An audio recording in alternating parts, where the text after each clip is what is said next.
இட்லிக்கடை மாதம்பட்டி ரங்கராஜன் வாழ்க்கை வரலாறா? மௌனத்தை கலைத்த தனுஷ். என்னை யாராவது சைட் அடித்தால் அதிரடியாக பதிலளித்த ரித்திகா சிங்.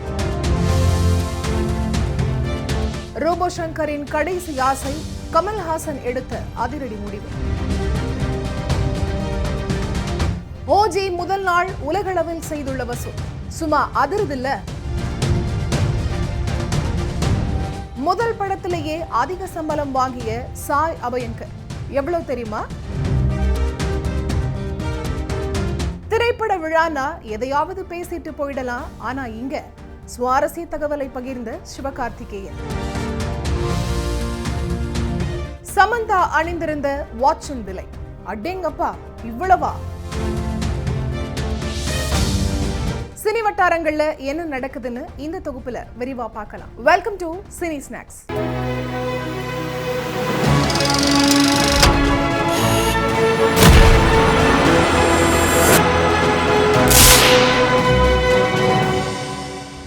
இந்திய அளவுல பிரபலமான கதாநாயகிகள்ல ஒருவர் சமந்தா. இவருக்கான ரசிகர் பட்டாளம் நாளுக்கு நாள் அதிகரிச்சுட்டே போகுது. இவங்க இப்போ படங்கள் மட்டும் இல்லாம வெப் சீரிஸ்லயும் அதிகமா கவனம் செலுத்திட்டு வராங்க. சமந்தாவோட நடிப்பு மட்டுமின்றி சொந்தமாக தயாரிப்பு நிறுவனம் ஒன்றையும் தொடங்கியிருக்காங்க. அந்த வகையில சுபம் அப்படிங்கிற படத்தை தயாரிச்சிருக்காங்க. இந்த நிலையில சமந்தா சமீபத்தில் வெளியிட்டிருக்க புகைப்படத்துல அவங்க அணிந்திருக்கக்கூடிய வாட்ச் பலரையும் வியக்க வச்சிருக்கு. அதுக்கு காரணம் அந்த வாட்சோட விலை தான். பொதுவா மக்கள் பயன்படுத்தக்கூடிய வாட்சோட விலை சராசரியா 3000 to 5000 வரைக்கும் இருக்கும். ஆனா சமந்தா அணிந்திருக்கக்கூடியது சான்ரெப் சாய்டல் வடிவிலான பியோஜெட் கடிகாரம். அந்த கை கடிகாரத்தோட விலை 30 லட்சத்துக்கும் அதிகம் அப்படின்னு சொல்லப்படுது. இத பலரும் சமூக வலைத்தளத்துல பகிர்ந்துட்டு வராங்க. நேத்து சென்னை நேரு உள்விளையாட்டு அரங்கத்துல தமிழக அரசோட கல்வி விழா நடைபெற்றுச்சு. இதுல நடிகர் சிவகார்த்திகேயன் கலந்துகிட்டு பேசினாரு. அதுல திரைப்பட விழா அப்படின்னா எதையாவது பேசிட்டு போயிடலாம், இங்க அப்படி பேச முடியாது. உலகளவுல எதெல்லாம் பெரிய செல்வம் அப்படின்னு நினைக்கிறோமோ அதையெல்லாம் விட பெரிய செல்வம் கல்விதான். என் அப்பாவோட வீட்டுல போதிய வசதி இல்லாததால அவர் நினைச்ச படிப்பை படிக்க முடியல. அவர் ஒரு டிகிரி வாங்கினாரு. அவருடைய மகனான என்ன பிஇ MBAன்னு 2 டிகிரி படிக்க வச்சாரு. என்னுடைய அக்கா MBBS MD MRCBன்னு 3 டிகிரி படிச்சு முடிச்சிட்டாங்க. சினிமா துறை ரொம்ப சவாலானது. அங்க சவால்கள் வரும்போதெல்லாம் எனக்கு வரும் ஒரே தைரியம் என்ன அப்படின்னா, என்கிட்ட 2 டிகிரி இருக்கு, இங்கிருந்து என்னை அனுப்புனா கூட ஏதாவது வேலை செஞ்சாவது பிழைச்சிக்க முடியும் அப்படின்னு நம்பினேன். வாழ்க்கையில் வெற்றி பெற, காசு நிறைய சம்பாதிக்க, வீடு கார் வாங்க, அனைவரின் முன்பு கௌரவமா வாழ ஒரே தீர்வு நல்லா படிக்கிறது மட்டும்தான். மதிப்பெண்ணுக்காக கொஞ்சம் படிங்க, வாழ்க்கைக்காக நிறைய படிங்க அப்படின்னு சொல்லியிருக்காரு.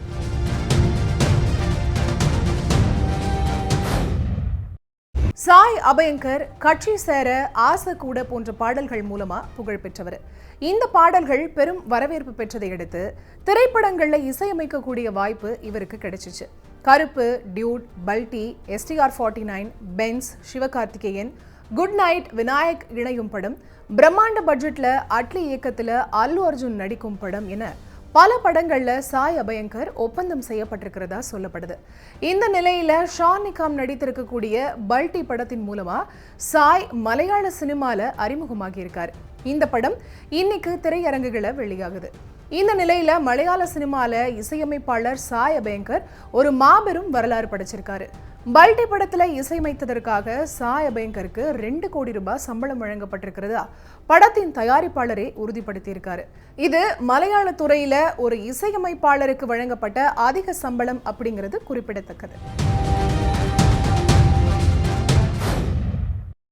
முன்னணி ஹீரோவும் ஆந்திராவோட துணை முதல்வருமான பவன் கல்யாண் நடிப்புல நேற்று திரையரங்குல வெளிவந்துள்ள படம் தே கால் ஹிம் ஓஜி. இந்த படத்தை பவன் கல்யாணோட தீவிர ரசிகரும் பிரபல இயக்குனருமான சுஜித் இயக்கியிருக்காரு. பெரிதும் எதிர்பார்க்கப்பட்டு வெளிவந்திருக்கக்கூடிய இந்த படம் ரசிகர்களால கொண்டாடப்பட்டு வருது. மறுபக்கம் சிலர் கலவையான விமர்சனங்களையும் முன்வச்சிட்டு வராங்க.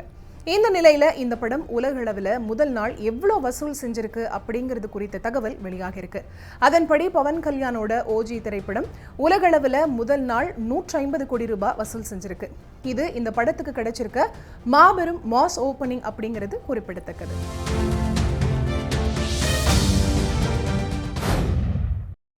ஸ்டண்ட் காமெடியனாக தன்னோட பயணத்தை தொடங்கியவர் ரோபோ சங்கர். சின்ன திரையில பிரபலமான இவர் விஸ்வாசம், மாரி, வேலைக்காரன், வேலைன்னு வந்துட்டா வெள்ளைக்காரன்னு முன்னணி நடிகர்களோட படங்கள்ல நடிச்சு வெள்ளித்திரையிலையும் தனி இடத்தை பிடிச்சாரு. மஞ்சள் காமாலை நோயால பாதிக்கப்பட்டவர் சமீபத்துல தான் குணமாகி படங்கள் நடிக்க தொடங்கினாரு. ஆனா திடீர்னு சில தினங்களுக்கு முன்னாடி ரோபோ சங்கர் உடல்நல குறைவால உயிரிழந்துட்டாரு. அவருக்கு நீண்ட காலமா ஒரு ஆசை இருந்ததா சொல்லப்படுது. அது என்ன அப்படின்னா, அவர் கமலோட தீவிர ரசிகர் அப்படிங்கிறதுனால அவர் கூட ஒரு காட்சியிலையாச்சும் நடிச்சிடணும் அப்படின்னு நினைச்சாராம். ஆனா அது கடைசி வரைக்கும் நடக்கல. இந்த நிலையில ரோபோவோட ஆசையை நிறைவேற்ற கமல் ஒரு அதிரடியான முடிவை எடுத்திருக்காராம். அதாவது கமல்ஹாசன் தன்னோட அடுத்த படத்துல ரோபோவோட ஆசையை நிறைவேற்றுற விதமா அவருடைய மகள் இந்திரஜாவை ஒரு முக்கியமான ரோல்ல நடிக்க வைக்க முடிவு செஞ்சிருக்காராம்.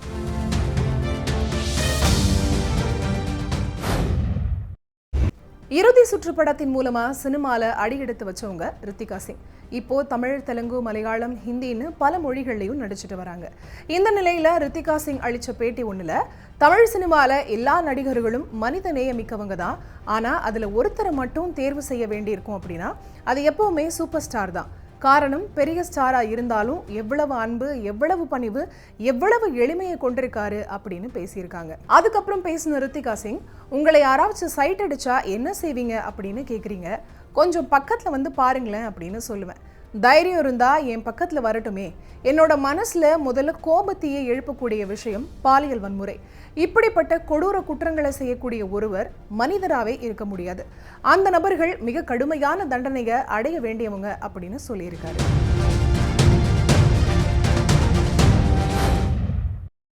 நடிகர் தனுஷ் அவரே இயக்கி நடிச்சிருக்கக்கூடிய இட்லி கடை திரைப்படம் அக்டோபர் 1ஆம் தேதி ரிலீஸ் ஆக இருக்கு. இதுல அவரோட அருண் விஜய், சத்யராஜ், ராஜ்கிரண், நித்யா மேனன் பலர் நடிச்சிருக்காங்க. படத்தோட ட்ரெய்லர் சமீபத்தில் வெளியாகி நல்ல வரவேற்பு பெற்றுச்சு.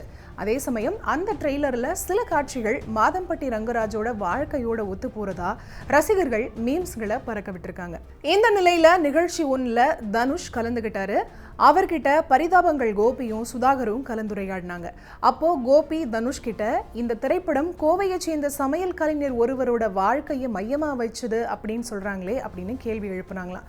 அதற்கு பதிலளித்த தனுஷ், அதெல்லாம் இல்லை, நான் என்னோட கிராமத்துல என்ன பாதிச்ச சில கதாபாத்திரங்களை வச்சுதான் இந்த கதையை எழுதியிருக்கேன்.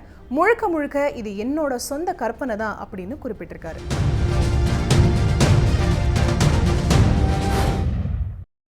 இதே மாதிரி இன்னும் நிறைய சினி அப்டேட்ஸோட அடுத்த எபிசோட்ல சந்திக்கிறேன்.